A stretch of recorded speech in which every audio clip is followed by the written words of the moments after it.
Good morning, everyone. Thanks for coming to the next plenary session for this very important conference. We welcome every one of you. Thanks. And let's get seated, and we'll start in the next minute. Thank you, everyone.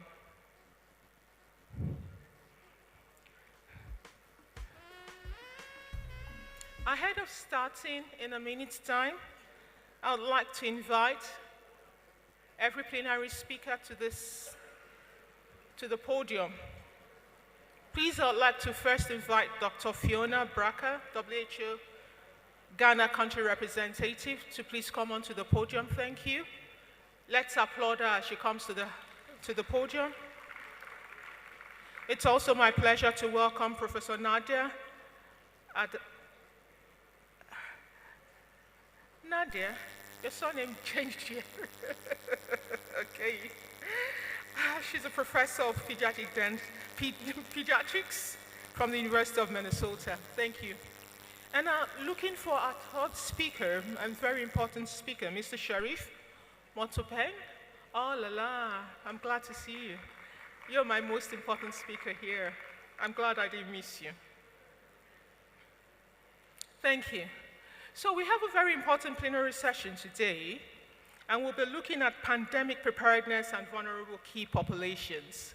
I'm sure we do know that it's a topic very responsive to time. Pandemic response we've dealt with over and over, and definitely there's another one coming. It's just that we do not know the time. So we're going to have a first speaker today who's going to look at pandemic response and vulnerable populations from the leadership perspective.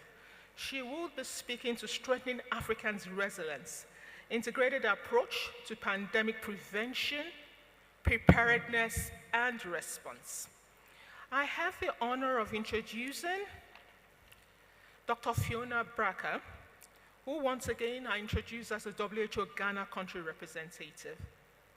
Dr. Fiona Braka is a seasoned public health expert, and she brings to our role over 2 decades of extensive experience in disease prevention and control, as well as public health emergency management and strategic leadership.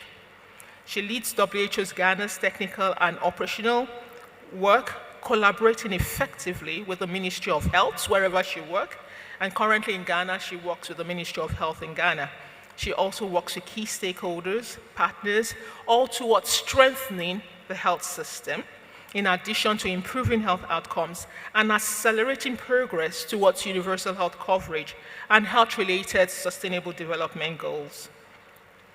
Dr. Braka has authored numerous publications in peer-reviewed journals. She holds a master's degree from Makerere University in Kampala, Uganda, as well as a master's of public health from Johns Hopkins School of Public Health in the United States. Before I leave this podium for Dr. Braka, I would like the audience to please note that for this conference, the French interpretation and the English interpretation is AI, operated. So you would see occasionally those barcodes showing up. Please scan them and get your interpreter as AI. Thank you very much. I'll remind you once again during the session. On that note, it is my pleasure to welcome Dr. Braka to speak. Thank you.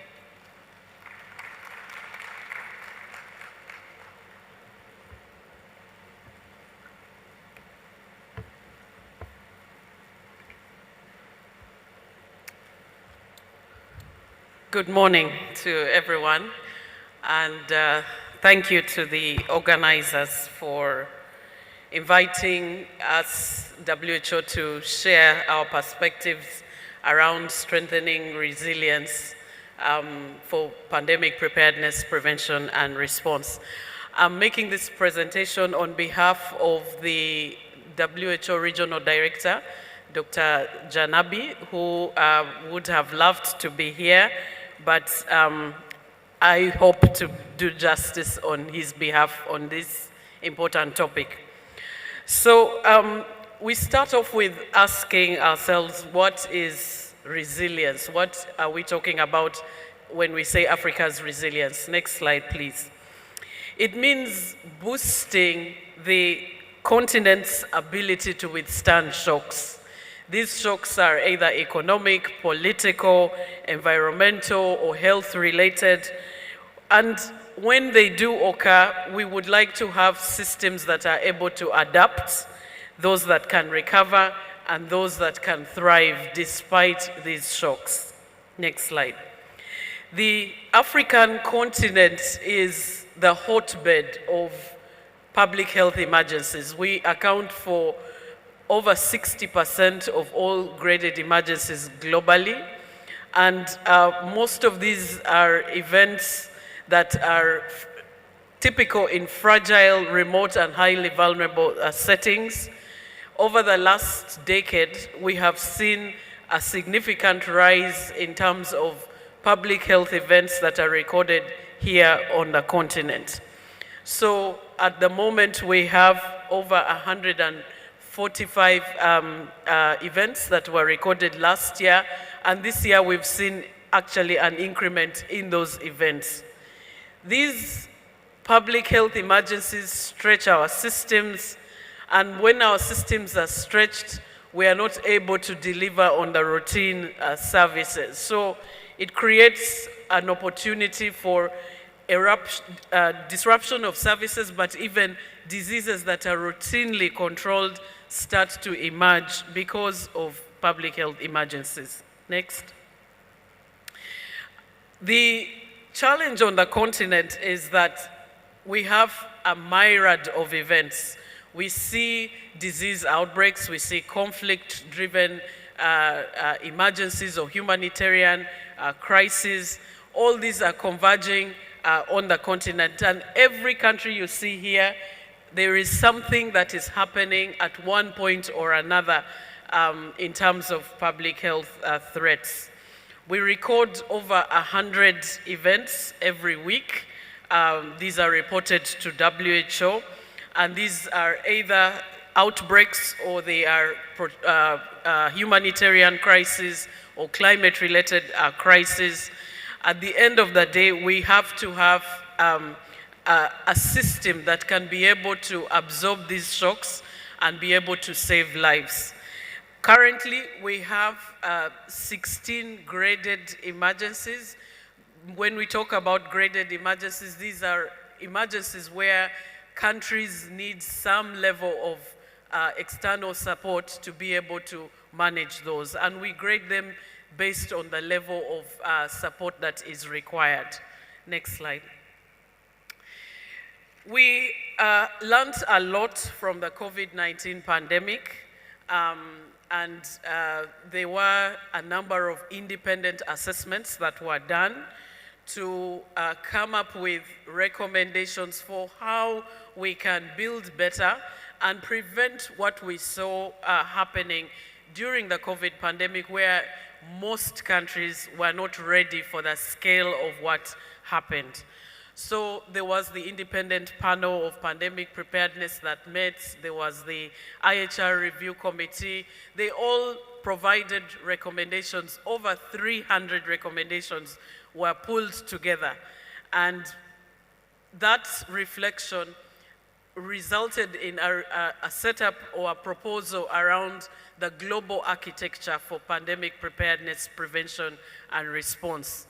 And that framework is what we are calling the HEPA framework, Health Emergency Preparedness and Response Framework, which has been endorsed by the World Health Assembly as a framework that is holistic, comprehensive, to do with issues around governance, the leadership that is needed at the political level, the pandemic accord that many of you have had that has brought the countries together to negotiate around key issues. So governance is one piece, and then we have systems, what is needed in terms of capacity, in terms of coordination, and then the financing to back that up to be able to implement what is needed in terms of capacity building and funding of the systems to be able to withstand the shocks. So globally, there is the framework. We've also had the high-level political endorsements through the UN General Assembly, and on the continent, there is a framework for sustaining resilient systems to achieve universal health coverage as well as promote health security, and that framework has been endorsed by the Regional Committee for Africa. So this is what is guiding us as we move forward to be able to strengthen our systems to be more resilient. Next. The pillars of this approach are interconnected, they are integrated. We are promoting an integrated approach and building on what is already existent, building on the lessons we have learned, not just from COVID, but other crises. And it focuses around 8 key pillars. We're emphasizing here integration, interlinkages, to bring all this together to build resilience for health emergencies. So I'll touch briefly on these 8 pillars. Next. The first one is around resilient primary health care. And this is recognizing that without a primary health care system that is strong, we cannot talk about resilience for emergencies. Our Director General, Dr. Tedros, likes to talk about primary health care and emergencies being 2 sides of the same coin. We have to move together to build the resilience, not just for universal health coverage, but for emergencies. We saw that pandemics disrupt routine services. We have seen the drop in vaccine coverage that has now led to increasing vaccine-preventable diseases. Many of the countries have reported measles outbreaks and diphtheria surges over the last couple of years. So there is a disruption, and we have to see how to tackle that. We struggled to ensure continuity of essential services during crisis. So this has become a very key focus for all emergencies that occur. We have a pillar that deals with continuity of essential services, just to make sure we do not disrupt delivery of key programs like HIV, TB, malaria, vaccination, and others. And already there's work going on around that. We are seeing better integration of this PHC component in the emergency response so that we are pushing both pillars together. Next. The other aspect is collaborative surveillance. If we are not able to detect, if we are not able to diagnose, it delays the process of effective response. So surveillance is extremely critical. We have a good framework around the integrated disease surveillance and response. So how we build on the IDSR framework to incorporate aspects of genomic sequencing, which you know was critical in determining the different variants of viruses so that we can be able to respond timely. So genomic sequencing is a key part. We're happy to note that since 2020, we have moved from 12 countries that had genomic sequencing capacity to now 44 countries out of the 47 in the WHO Afro region. The other aspect that is being integrated is around artificial intelligence, trying to roll out this epidemic intelligence, open sourcing to pull information from different sources in a very timely manner. These signals help the system to be able to start to investigate early and be able to respond. And we're also happy to note that out of the 47 countries in the WHO Afro region, we have 44 that have already been onboarded for this EIOS system. We have over 1,500 people that have been trained. And so there is a team that sits to pick up these signals, analyze, and then feed back to the countries for further investigation so that we can detect threats early. There's also the events-based surveillance system, integrated community-based surveillance. All these are different aspects that are contributing to building stronger surveillance to be able to detect threats early. Next. The other piece is the workforce. We saw in COVID that countries that had strong, capable health workforce readily available, trained and ready to deploy. They were able to respond better to the pandemic. So there's been a lot of effort to try and build on that.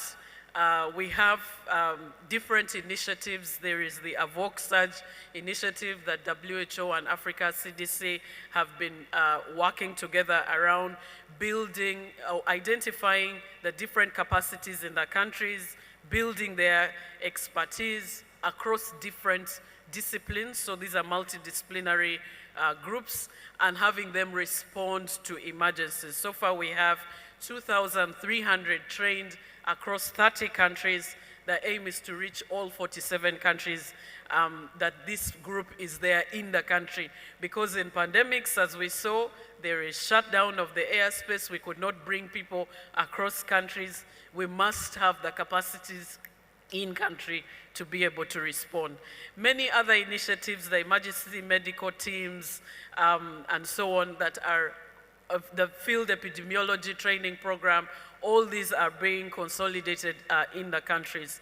And there's of course protecting, making sure that the frontline workers are protected, so ensuring PPEs and vaccines are available to health workers. Next.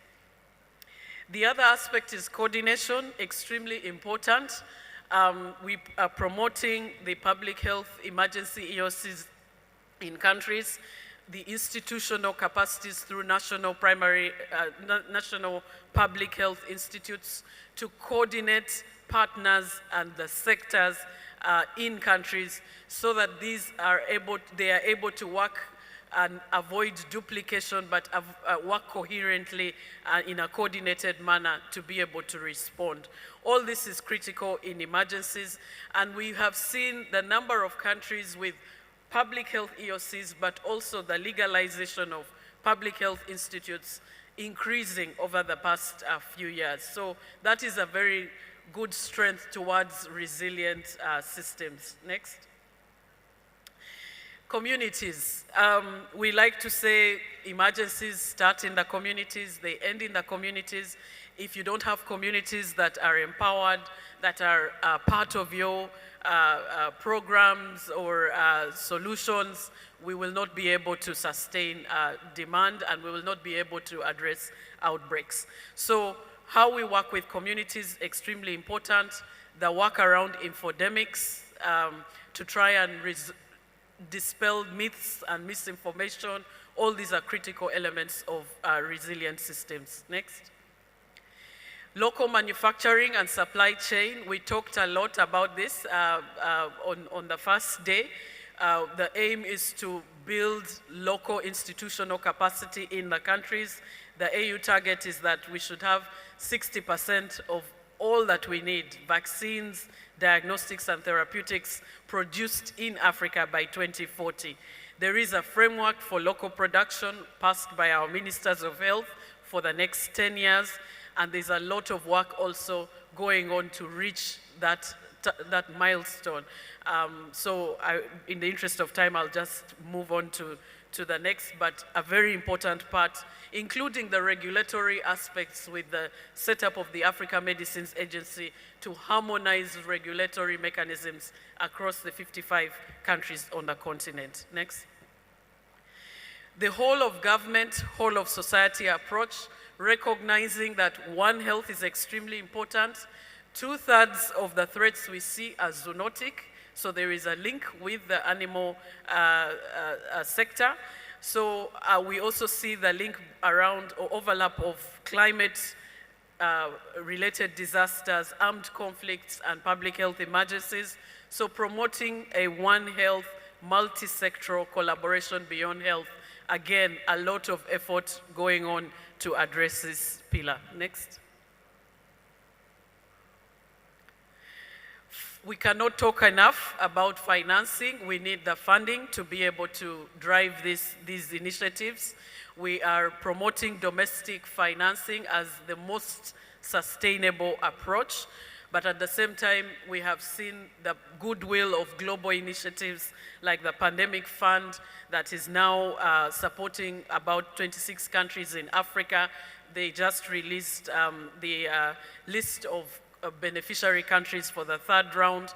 The Africa Public Health Emergency Fund that member states are contributing to, all this towards building more financing for public health emergencies. Next.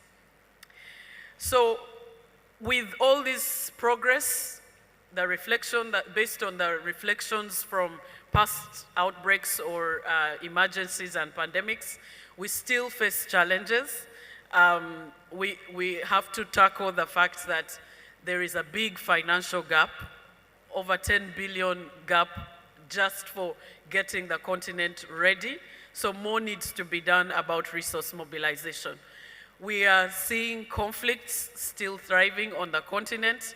These predispose us to public health emergencies and humanitarian crises. We have food insecurity that is still a big challenge with the climate change that is going on. So we remain very fragile. We still have high staff attrition in many countries. We are therefore having to continually identify and build multiple disciplinary groups of health workers to be able to respond. And then the fact that on the continent, many countries grapple with multiple overlapping emergencies, and that is really stretching the health system. So challenges remain, and our message is we have to continue to drive the message about resilience to be able to be better prepared. So these challenges need to be addressed. I'll just end in summary, last slide, to say that the African region accounts for the largest burden of public health emergencies. And we are seeing the triad of outbreaks, climate-related disasters, conflict, humanitarian crisis. And so a number of things predispose us to public health emergencies. At the same time, we want to recognize there is progress. We have a global architecture that has been defined. We have a regional approach. The policy environment has been created. We have political will. Governments are now investing better, but we could do more. But we need to continue to build this resilience to be able to withstand future shocks. Resilience will work around good governance, it will work around sustainable financing, and also systems that are capable to be able to respond. So let us all continue to advocate for strong institutions, for accountability, and for governance with domestic financing so that we can have an Africa that is resilient and ready to address future shocks around emergencies. Thank you very much.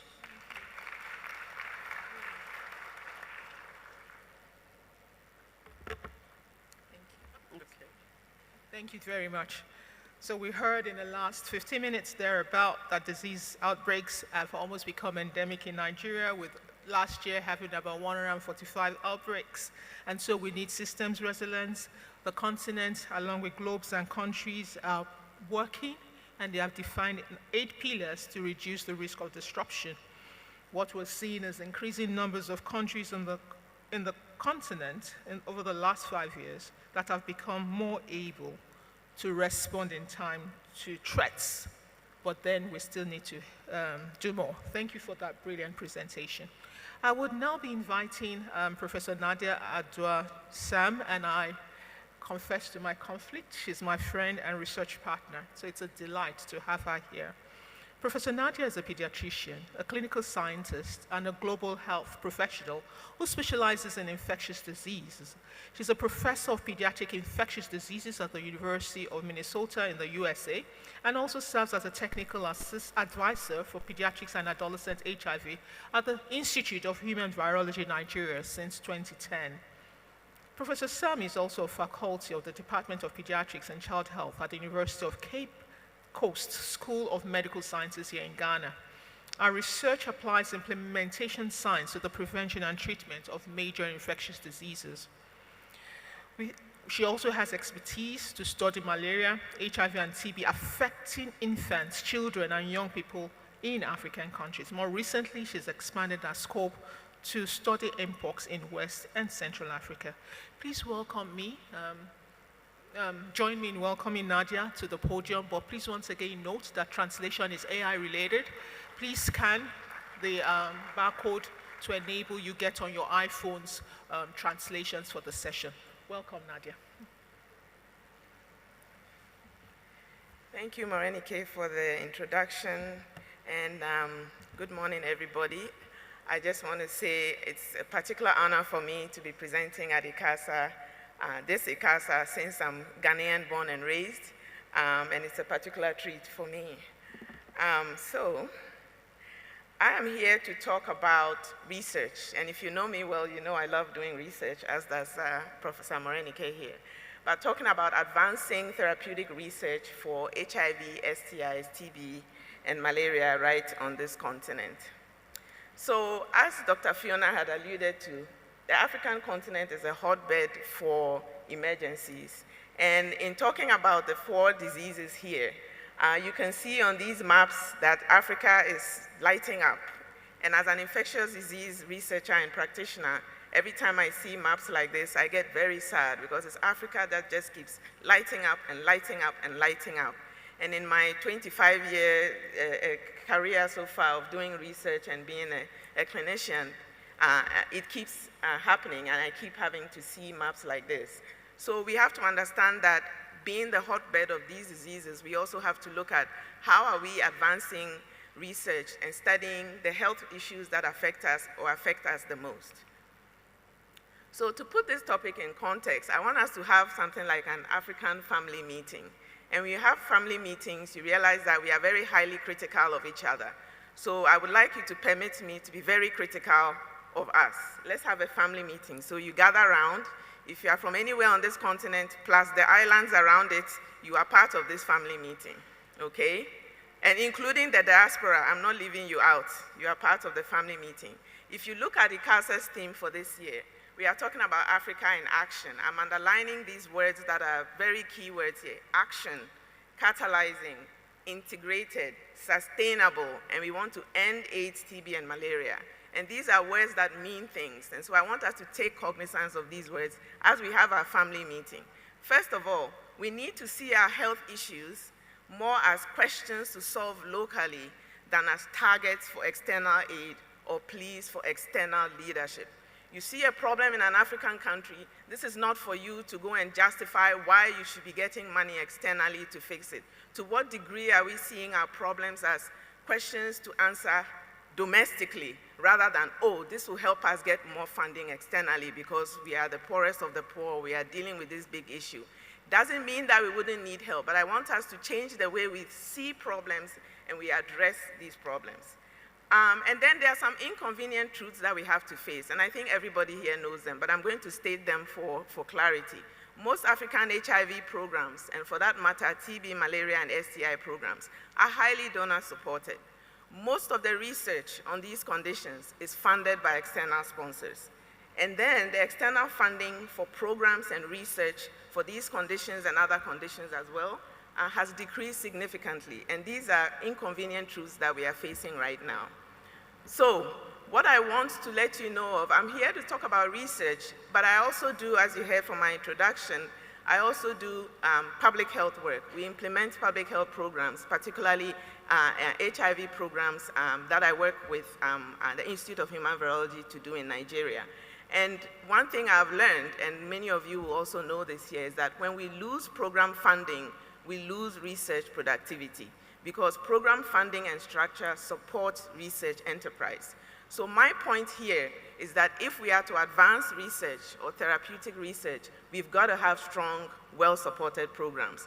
What we lose when we lose program funding, like what is going on right now, we lose research infrastructure and capacity building opportunities, we lose research talent and skill development, we lose innovation and technology, we lose the ability to develop relevant research questions. I'm an implementation scientist. The best research questions I've developed come out of the gaps that I see in the programs that I'm implementing.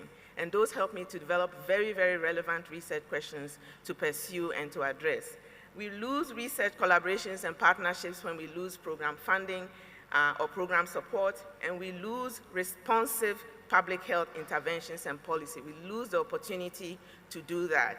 And I want to add here with this graphic from UNAIDS, looking at how the funding shifts are going to affect the case burden for HIV. I'm talking about HIV here, but it can apply to TB, malaria, and STIs. That when we are losing funding for these programs, not only are we losing all the things that I've listed on the left, but we also have to look at higher case burden for these diseases. And you can see up to 6.6 million new HIV infections. And for me as a pediatrician, these include children who are vulnerable, children who get sick sooner than adults get sick, children who die at higher rates than adults. And we have to also contend with this. So when we lose this program funding, while we lose opportunities to create evidence and have interventions and policy, we also now have to think about the higher case burden we may have to deal with, given that we are losing this funding. So how do we advance research in such a situation? I'd say that we need to begin with robust programs. And taking an example from UNAIDS' new global AIDS strategy, they have some pillars that have been put forth as important for moving things forward in this climate. And I would say for the purpose of research, these are also highly relevant. So sustainability, programmatic, political, and financial sustainability, action and results regarding treatment, prevention, inequities, and rights, targets, specific time-bound targets, innovation, including leveraging new technologies and scientific innovations, regionalization, extremely important, differentiating the HIV, or for that matter, malaria, STI, or TB response according to epidemiological context and priorities, and then stakeholder engagement, extremely important as well, leadership from stakeholders at different levels. So you might say, well, Nadia, we've heard all of this before. What is new? What does this mean moving forward? So I'm putting together a few more points to show how we can do this while still looking very critically at how we've been doing this and trying to find a different way of doing things. All right, one, advancing research for HIV, STIs, TB, and malaria means that African governments must increase domestic funding for both programs and research. Now, many other speakers before today, and including Dr. Fiona, who spoke before me, has made those points. And some of you may know Dr. Oluseji Adeyi, formerly of the World Bank, who has been very, very critical in addressing the issue of dependency, financial dependency of African governments. Too many countries fail or refuse to graduate from dependency on financing from entities like Gavi and the Global Fund. And I wrote a paper with a colleague who is a health economist, agreeing with him and the sentiments and similar sentiments, in that when we think of things like PEPFAR, and I've been working in PEPFAR programs in Nigeria for 15 years, we shouldn't think of the end of PEPFAR as unthinkable. It's inevitable. And the sooner we face this truth, the better. And it seems like that some countries are refusing to face that. It is inevitable, and we should have been planning way long before to deal with this than now. So some countries have made some progress. This is also from UNAIDS, showing that there are some countries that have increased their domestic funding, some by 5%, some by 5 to 10%, some by more than 10%. But you can see in the last bar here that most countries have actually maintained or have less funding now because the external funding has reduced. But how are we going to do this? There have been many sessions that have discussed how different countries have discussed how they are increasing domestic funding. So some countries are making progress there, and rapid progress. Number two, advancing research for these diseases means that Africa must increase its domestic productivity in therapeutic research. And let me focus on that word, therapeutic. That's the investigation of new treatments, intervention, and therapies that aim to provide a direct health benefit to people. These are things we call interventional studies, including clinical trials, asking questions like, will this drug or vaccine work? Is it better or worse than current drugs or vaccines? What is not therapeutic research and what is not the focus of my point here is observational research where we are not manipulating variables. We do a lot of these studies. They help us advance understanding of disease and related factors, diagnostic and screening studies, knowledge, attitude, and practice studies, social, behavioral, and qualitative research, and chart review.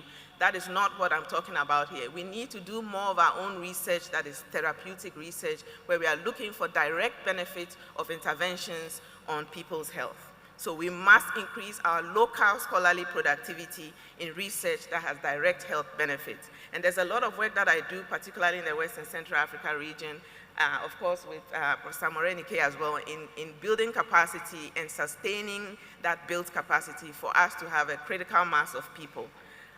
And speaking of which, advancing therapeutic research for these diseases requires a critical mass of competent Africans doing the work in Africa. We have this graph here showing number of grants by recipients, WHO region, and income group.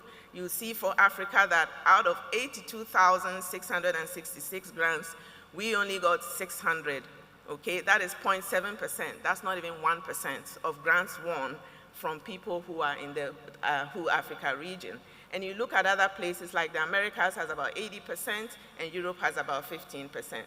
If you look at number of grants by funder, you can see that the US National Institutes of Health is the biggest funder of research worldwide. And so when they limit, reduce, and pull back their funding, it's of a huge impact.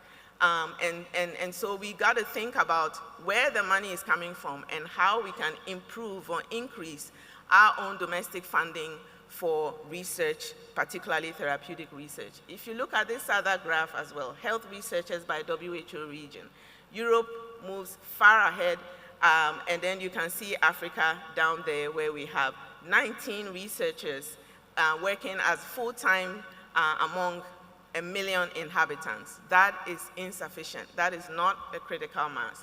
And this is so important that I've put a second slide there.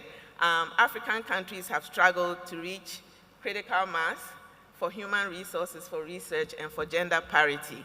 You cannot say you are increasing human resources for research without making sure that we have parity in terms of female researchers, in terms of women doing the research. A lot of the diseases we are dealing with, all the diseases we are dealing with affect women and girls. So we must have representation, but of course competent representation as we would for male researchers as well. So whenever you have to produce a researcher, you have to train, mentor them, get them to independence, and then supporting all of that is infrastructure, funding, retention, support, and dedication to the work.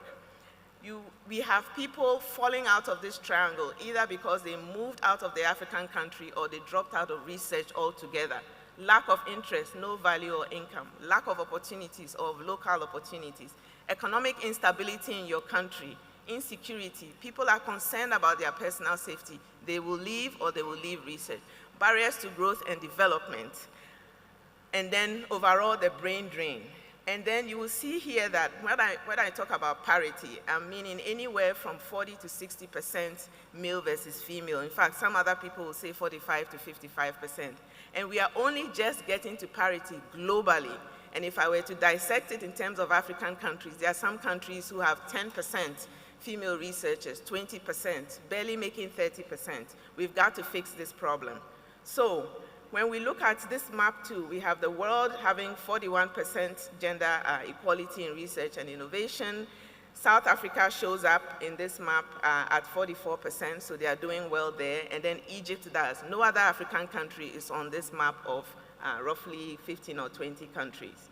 So colleagues and I have done the work specifically looking at West and Central, or looking at West Africa and looking at what is our research infrastructure, what is the value of our investments in research, and made some critiques and recommendations for West Africa. This is a paper we published almost 10 years ago. There's another one that I did with colleagues at the University of Cape Coast regarding women scientists. So there's lots of other work in that regard, and people have made comments and descriptions of this problem. So the last point I have here is that advancing research in Africa means excellent research culture and functional supportive systems. And research culture means shared values, behaviors, expectations, attitudes, and norms within a research community. And we must know that research community is not just academics. Research communities include non-academics as well.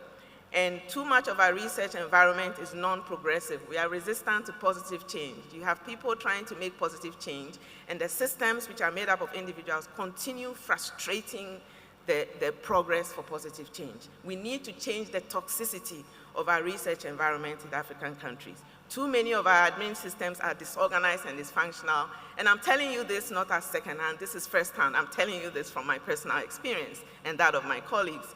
And researchers of all stages, early researchers, senior researchers, need to be well supported and productive and not frustrated out of the research enterprise. So, summary of my key points, I'm using the social ecological model here, is that we need to have domestic funding and good governance. We need to have meaningful stakeholder engagement and involvement or improve on that. We need to improve our research infrastructure and create conducive environments and working systems.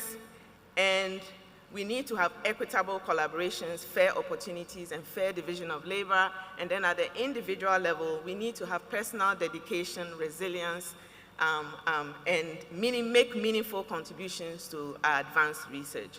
I'd like to end by thanking my funders, colleagues, collaborators, activists, and community members in our community. Thank you very much. Thank you, and what a wonderful family meeting. Just to note that as we increase and put the pressure for domestic resourcing to be increased, please think about domestic resourcing for the research ecosystem. I think this is the message, that local research also enables contextual response. Thank you so much for that message. Apologies for putting pressure on you with time, and I'm going to do the same for my next speaker, who I've been looking forward to listening to. I would now invite Mr. Sheriff Mothopeng, who's the African Senior Regional Officer for the Global Equality Caucus. Sheriff is a transgender man, an archaeologist, and a leading advocate for LGBTI rights and inclusive public health in Southern Africa. He has over a decade experience driving community-led advocacy and working extensively with the People's Matrix, as well as other human rights organizations. He holds a BA, Bachelor's in Arts in Gender Studies and Cultural Heritage from the National University of Lesotho, along with specialized training in public health policy. I would like to end by saying he brings a critical voice to the conversation on aging, vulnerability, and what it takes to build sustainable, inclusive health systems. It's my pleasure to welcome Sheriff, and please do welcome him along with me. Please do not forget to take your interpretation by scanning the barcode. Thank you, Program Director.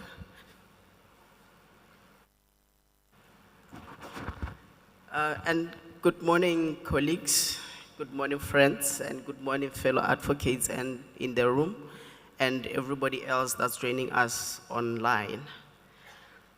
It is an honor to stand before you today, here at the 23rd ICASA under the theme Africa in Action. The theme that I think and consider quite timely, because our continent has been at the forefront of innovation, resilience, and community leadership in the fight against AIDS, HIV, against AIDS, TB, and malaria. But today I would like us to pause and ask ourselves, what has worked and what has not worked, and for who? Because our data tells one story, but the lived realities and lived experiences of communities, particularly key populations and aging people living with HIV, tell another.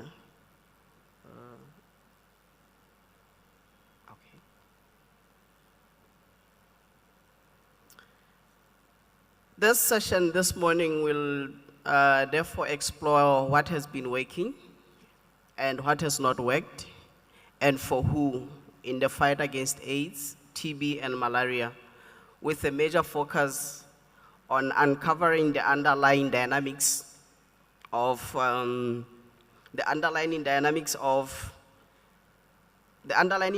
that shape both progress and persistent inequities. It will invite also ourselves to critically think and examine which interventions, the partnerships, and funding approaches that are effective in reaching the most marginalized communities and which are leaving key populations behind. And the discussion will further look at how power, access, and structural inequalities influence outcomes, questioning whose knowledge, whose experience, whose leadership centered in current response. I would also like us to look back and celebrate what we have achieved so far. The biomedical indicators, and we are proud as a continent that a number of African countries are approaching the 95 targets. We know how to count pills dispersed, to track viral load suppression, and celebrate treatment knowledge. These are powerful markers of progress, proof of where we have come so far, equity and system strengthening to transform health systems to be inclusive, gender responsive, and resilient. These are some of the efforts to integrate community-led responses. However, alongside these numbers sits another story. The 10 targets that are aimed at measuring stigma, discrimination, and human rights abuses that also fuel the epidemic of HIV. As a continent, on this point, we are failing, and we rarely measure the structural barriers that stop people from accessing services. We do not have the reliable national data on how many are denied care because of stigma, how many are criminalized because of who they are, and how many drop out of treatment because of poverty and exclusion. And here is the danger. If we do not count these injustices, we allow them to persist in silence. We also look at the fragmented and siloed approaches, where programmatic responses often remain disease-specific and top-down, failing to integrate cross-cutting issues such as gender justice, mental health, and socioeconomic inequality. This fragmentation undermines holistic and sustainable progress in health outcomes. We can also look at weak accountability and power imbalances. I think what is interesting about this morning's conversation is the fact that all these issues are interlinking. The previous speakers already talked about financing, they talked about accountability, and we continue to see that also in our presentation today that focuses on communities, that accountability structures within global health ecosystems continue to privilege donors and large institutions over community-led actors. As a result, local voices and feminist movements are frequently excluded from decision-making spaces that directly impact their lives and work. This is why I would like to remind us of the important presentation made at the 22nd ICASA by my fellow colleague, human rights defender and community member from Uganda, Richard Lusimbo, under the same topic. His recommendations remain just as relevant today. Community-led, data-driven responses are effective in addressing the challenges and needs of key and vulnerable populations, not only in times of crisis, but beyond. Community-led data collection and analysis can provide timely, accurate, and relevant information to inform policy and program decisions, This must be prioritized. Community-led dissemination and advocacy can increase awareness, engagement, and accountability among stakeholders, especially when official data is absent. But for these to succeed, community-led responses require adequate resources, capacity, and sustained support from governments, donors, and partners. Done right, they continue not only to end HIV, TB, and malaria, but also to the achievement of sustainable development goals and universal health coverage. We have seen the power of communities in action.